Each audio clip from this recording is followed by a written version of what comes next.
New York is now home to the most strict social media safeguards for kids of any state in the nation. News Channel 9's Victoria Kellogg reveals how legislation signed by the governor today promises to better protect children. It's not hard to come across a teenager glued to their phones, detaching them from being present. Whether they're scrolling through social media outlets like TikTok or Instagram, just a minute of screen time can turn into hours, weighing down their mental state.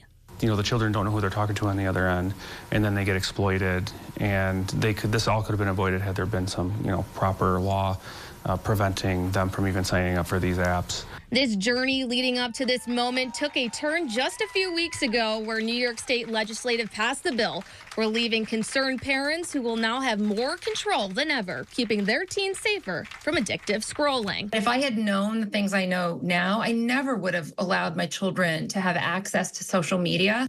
Late night interruptions will be muted. Social media platforms will be prohibited from sending any notifications to minors from midnight to 6 a.m., a way for teens and tweens to have a more restful night.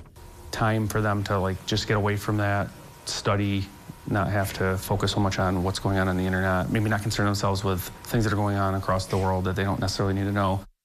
The SAFE Act is just the beginning. It will be joined by another act that prohibits these websites for using or selling any minor's information without parental consent.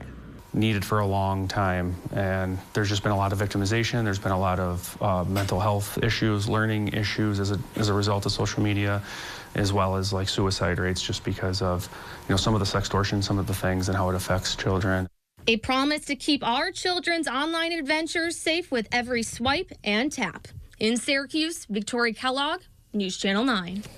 But not everyone is happy with the move. Opponents feel it violates free speech. The new law is set to take effect 180 days after the New York State Attorney General Letitia James sets in stone what's to be expected.